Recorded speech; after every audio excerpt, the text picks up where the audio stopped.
Welcome to our fourth week of CMC.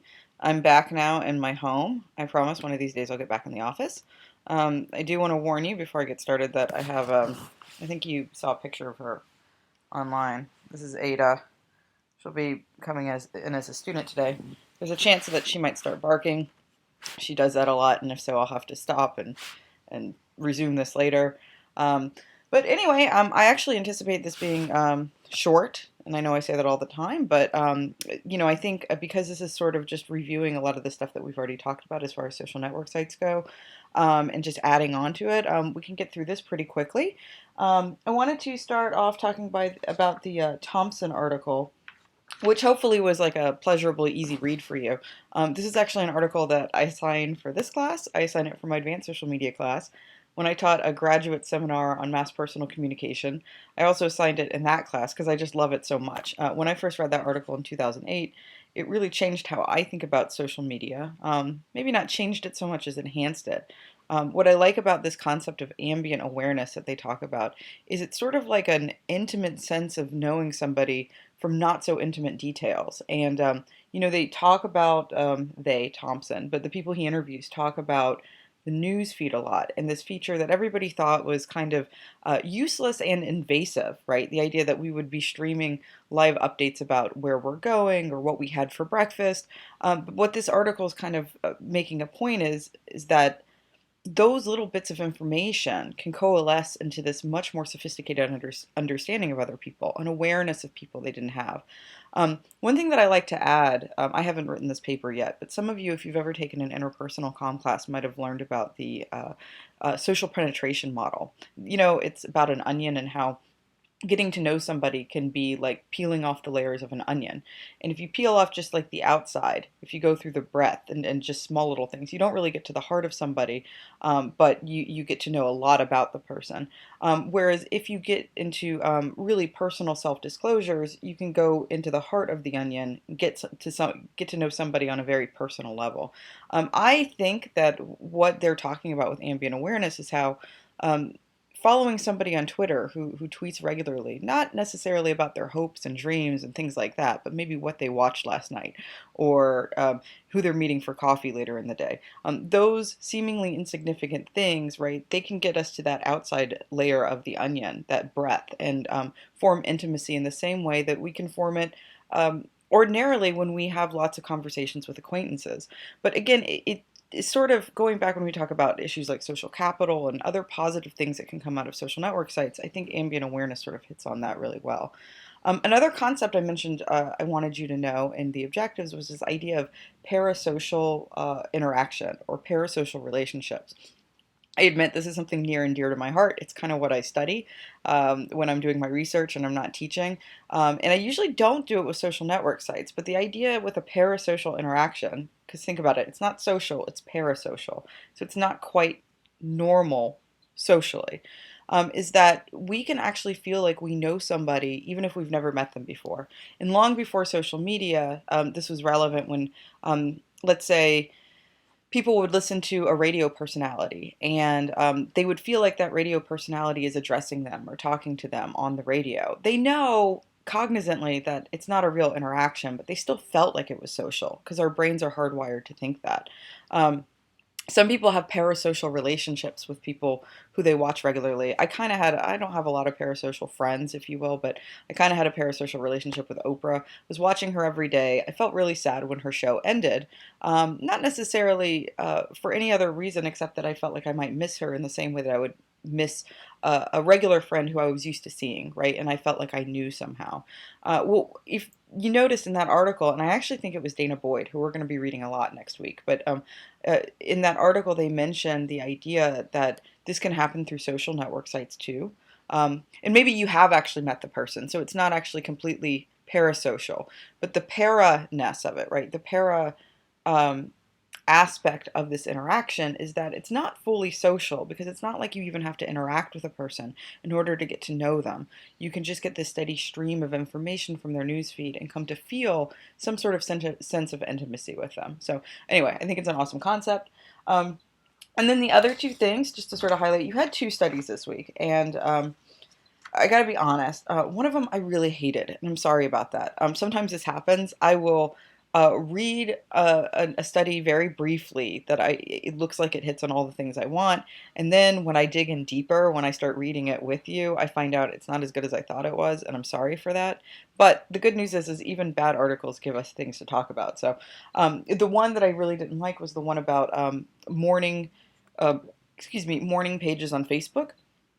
My problem with this, well, first of all, it could be my expectations. I was hoping that they would talk a little bit more about what happens when somebody who has had a Facebook page, maintained it for many years, goes deceased. And how do people in the social network actually respond to that? I'm not sure if anybody has had that experience yet, but the odds are now, given that how many people are on Facebook or Twitter, that these sorts of things are likely to happen. Even LinkedIn, I can see like your professional network, mourning you by leaving, I don't know, tacky stickers on your LinkedIn network or something. Certified in death. I don't know. But the point is that with everybody on here, and the fact is we are giving the social network sites control, right, over these profiles. Facebook controls your profile. You don't really. So if you die, then there are all these questions about, well, what then happens to you on social media? And what's been happening is that oftentimes these existing pages that then become pages of a deceased person become memorial pages. The article, the research that was going on, hey, shh, shh, shh, see what I, hush. Ada, look, hush, shh, shh, look, we're filming. Ada, shh, shh, shh. No, no, I'll put you out. Sorry. Hey! No! Okay, we might have to get rid of her in a second. Sorry. Okay, let me just keep talking and see if she shuts up. So the issue is that this study was looking at a different phenomenon slightly. This is that when people would actually make memorial pages for people that had become deceased for some sort of reason. So it's not like Facebook pages that already existed. They're things that are like rest in peace, yada, yada, yada. And the thing that really disappointed me about it, well, first of all, I didn't really agree with some of the explanations for cultural mourning customs. There was some weird stuff about gender in there and whatever, but honestly, it's beyond what I can get done in a 15-minute thing, so I'll leave it alone. But if anybody wants to bitch about it, I'm fine with that if you want to go in the discussion boards. But I was disappointed. It was a lot of demographic information. Oh, it tends to be males that, people make these sites for and yada yada. Like, I don't really care. Like, I'm much more driven by like the theory, like what's going on here? Why are people motivated to do it? And the one part I did like is when they started analyzing, right? So they did a content analysis, which is basically where they take a sample of all the things people are writing on these pages, and then they go through and code it. Like, they have different people who kind of negotiate what's going on here. Like, oh, are they talking in the first person or the second person? And then they write up those results. So one of the things I thought was really interesting is that the majority of posts tend to be written in the second person. And not so many things were written in like the first person, and or not as many things were written in the first person or even the third person. And the reason that's important is because what person we're talking in, right, tends to reveal things about who we're talking to. What purpose do we have on those sites? And in this case, it sounds like a lot of people were going to these memorial sites in order to not to comfort the family or to communicate with the person who created the website, but to actually maybe communicate with the deceased. And I know it sounds kind of freaky, but actually the truth is that's one of the reasons I was hoping to find another article on the pre-existing social network sites of the deceased, because that idea, right, this is also kind of parasocial if you think about it.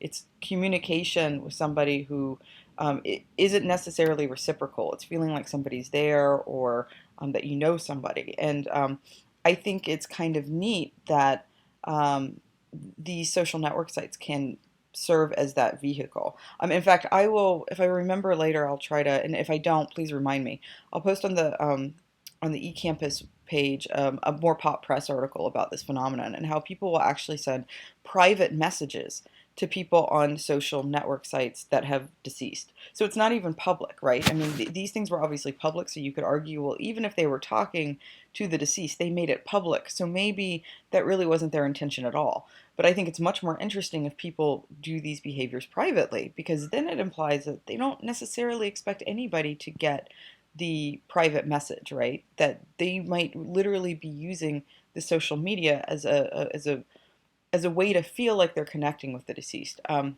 Anyway, I think it's a fascinating phenomenon. If anybody has any insight into that, or what they think is really going on there, I'd love to hear about that on the discussion board. Okay, and finally, the last article that we did. I love this article. Love it. Hold on, let me take some coffee so I can get all jazzed up. So, what really excites me about this article, I remember when it was in the pop press, is that we see, and start paying attention, every other week or so there's going to be some sort of article coming out talking about how, oh, social network sites take people away from other people and make people more lonely and whatever. And this study had the opposite effect, right? So this is the Dieters and Mel article. And essentially what they did was, first of all, an experiment, which we haven't really talked a lot about, like the differences of methods and things like that. But when you hear the word experiment, if it's a genuine experiment, it already raises the bar a lot higher for that research, because it takes it to a different standard, because that means that they're going to be able to establish some sort of causality, as opposed to looking at like, oh, people who report being lonely also report using Facebook a lot. Well, you never know if that's because people who are lonely like to go on Facebook, or if Facebook actually makes people lonely. Does that make sense? So an experiment, when you do that, you have much more control to say, no, no, no, no. We know that before anybody did any of the things in our experiment, they were in this condition. They were either not lonely or they were lonely. And after they did our experiment, they came out as something else. And that ends up being some sort of proof, right, that whatever happened in the experiment caused whatever change that you see in the participants, okay?